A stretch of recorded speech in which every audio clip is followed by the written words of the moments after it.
I don't see it. Comment for a feature.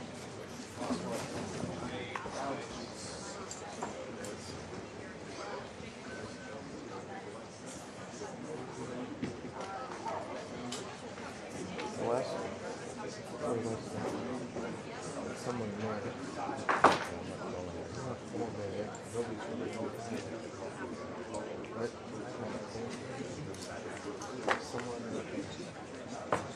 It's on his face as he's walking around.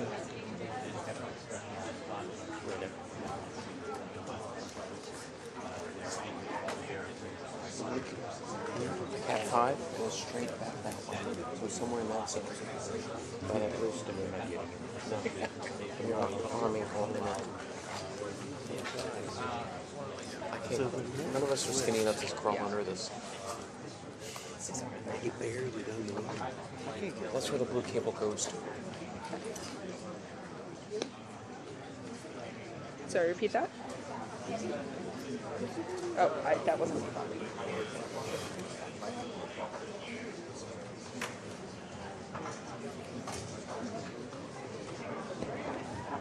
That's not pretty well.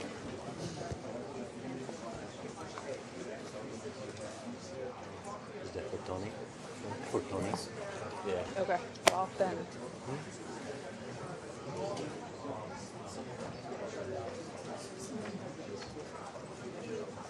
Mario says it's buried over there somewhere.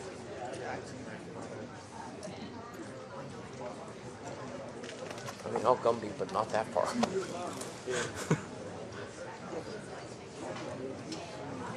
Rachel dropped.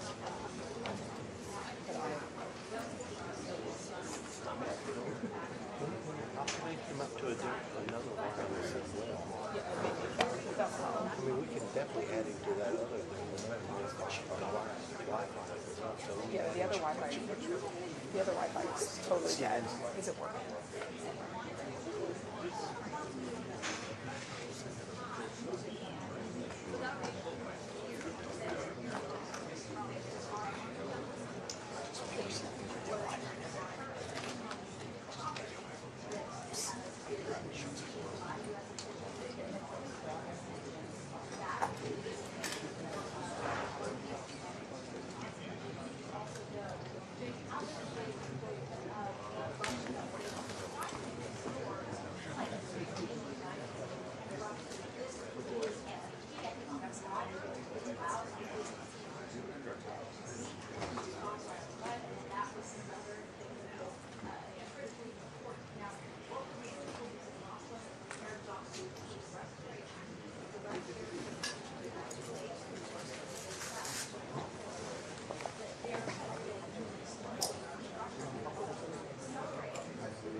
Hey, New York, how's this audio now?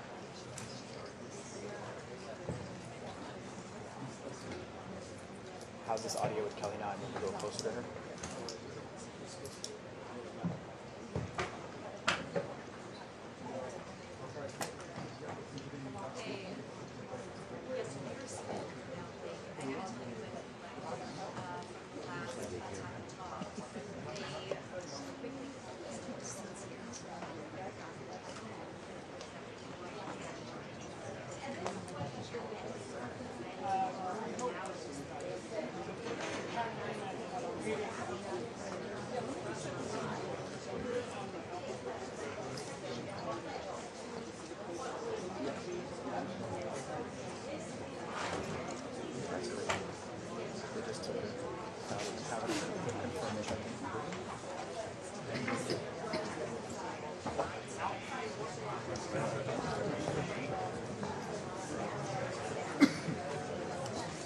I need back in there, sir.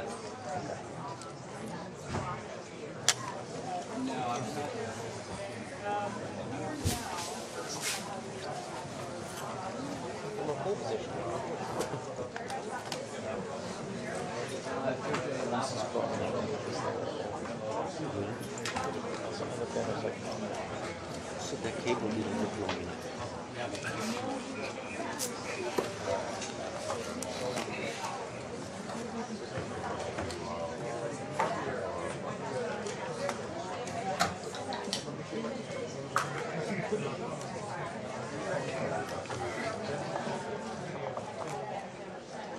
I think it's over. Let's see, Hexa.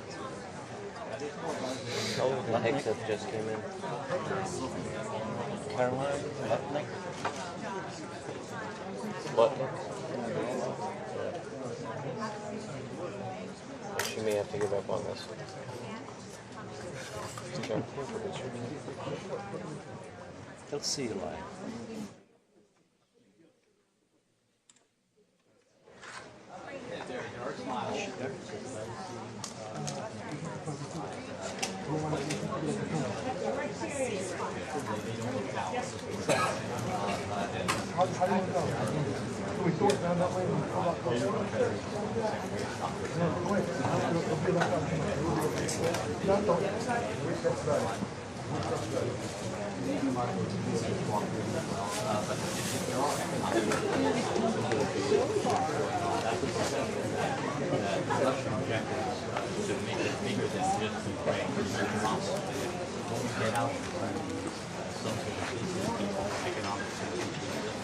Without progress on the ceasefire, I think American allies quite successful.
Ladies and gentlemen, the President of the United States of America and the President of the Russian Federation.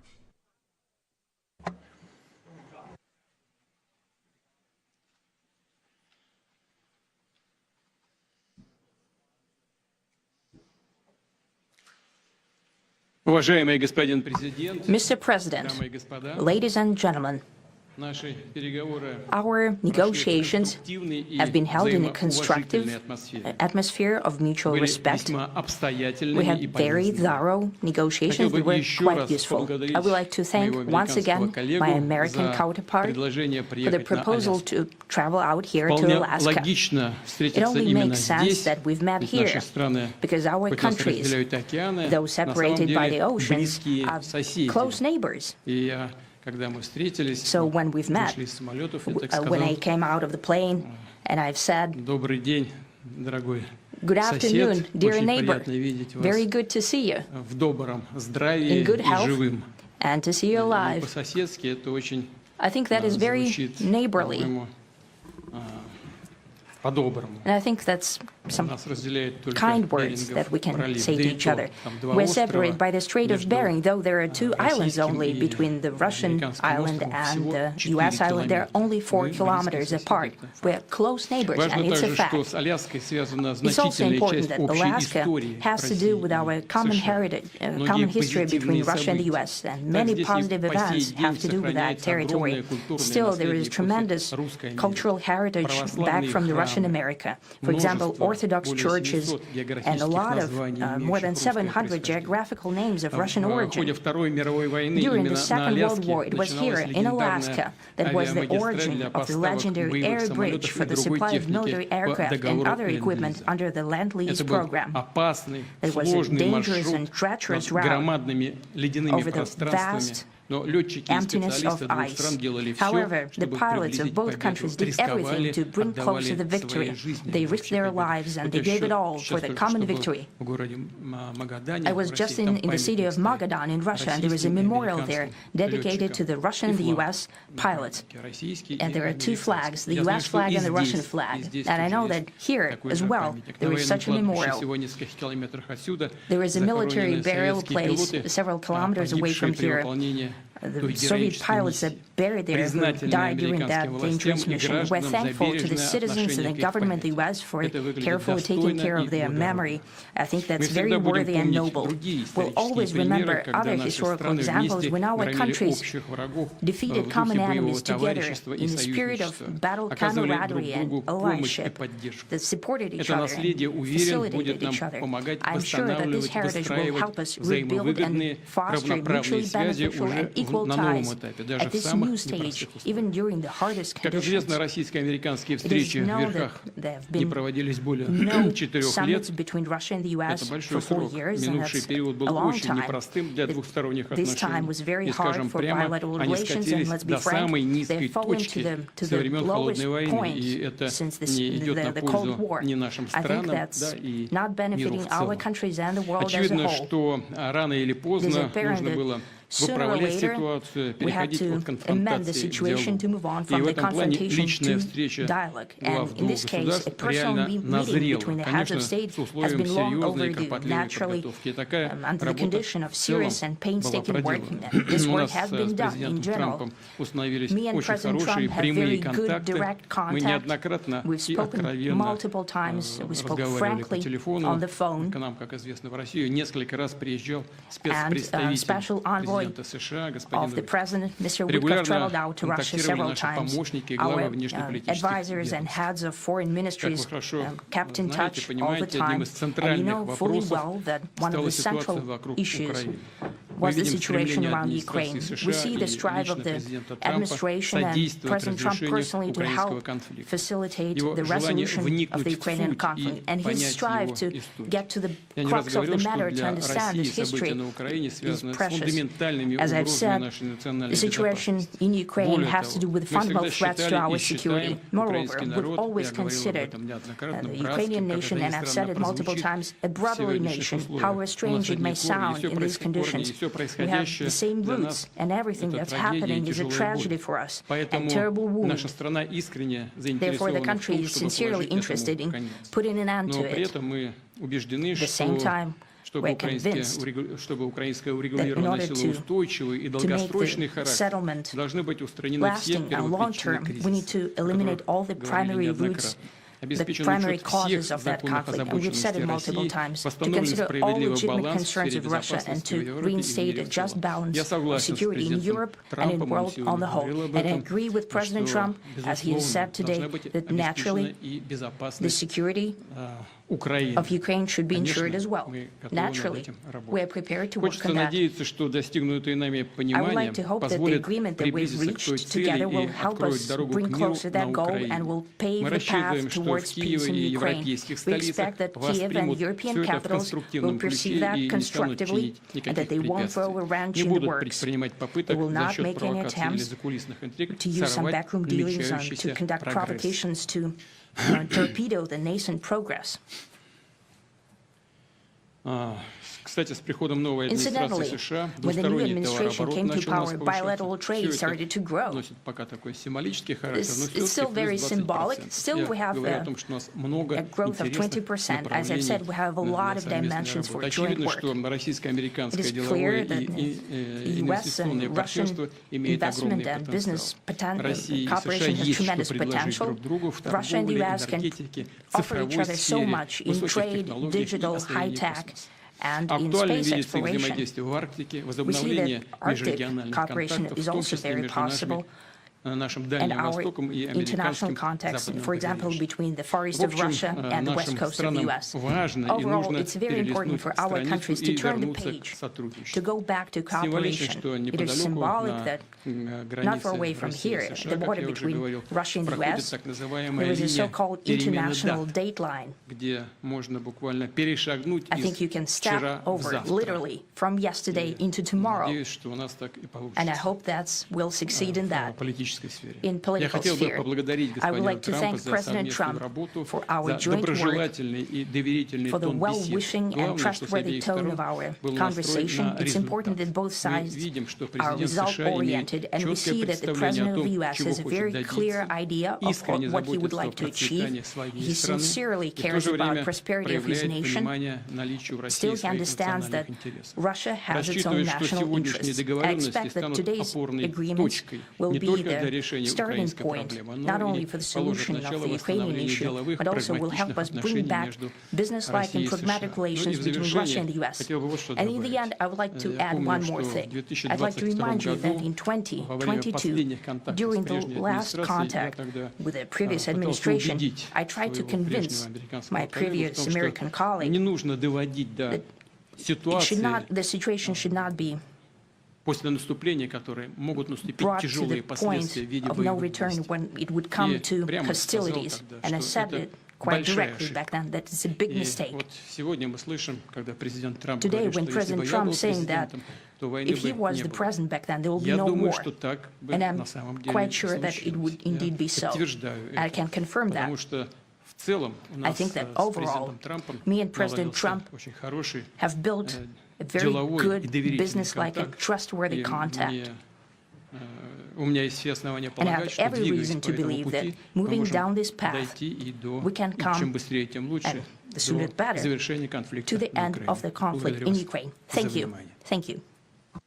Well, thank you very much, Mr. President. That was very profound. And I will say that I believe we had a very productive meeting. There were many, many points that we agreed on, most of them, I would say, a couple of big ones that we haven't quite gotten there, but we've made some headway. So there's no deal until there's a deal. I will call up NATO in a little while. I will call up the various people that I think are appropriate, and I'll, of course, call up President Zelensky and tell him about today's meeting. It's ultimately up to them. They're going to have to agree with what Marco and Steve and some of the great people from the Trump administration who've come here, Scott and John Ratcliffe, thank you very much. But we have some of our really great leaders. They've been doing a phenomenal job. We also have some tremendous Russian business representatives here, and I think everybody wants to deal with us. We've become the hottest country anywhere in the world in a very short period of time, and we look forward to that. We look forward to dealing. We're going to try and get this over with. We really made some great progress today. I've always had a fantastic relationship with President Putin, with Vladimir. We had many tough meetings, good meetings. We were interfered with by the Russia hoax that made it a little bit tougher to deal with, but he understood it. I think he's probably seen things like that during the course of his career. He's seen it all, but we had to put up with the Russia hoax. He knew it was a hoax, and I knew it was a hoax, but what was done was very criminal. But it made it harder for us to deal as a country in terms of the business and all of the things that we'd like to have dealt with. But we'll have a good chance when this is over. So just to put it very quickly, I'm going to start making a few phone calls and tell them what happened. But we had an extremely productive meeting, and many points were agreed to.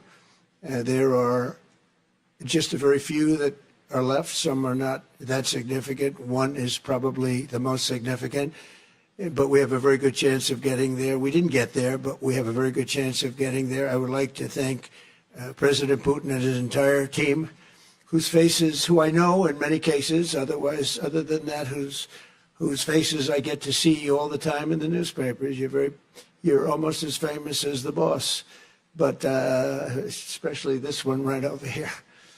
But we had some good meetings over the years, right? Good, productive meetings over the years, and we hope to have that in the future. But let's do the most productive one right now. We're going to stop really 5, 6, 7,000, thousands of people a week from being killed, and President Putin wants to see that as much as I do. So, again, Mr. President, I'd like to thank you very much, and we'll speak to you very soon and probably see you again very soon.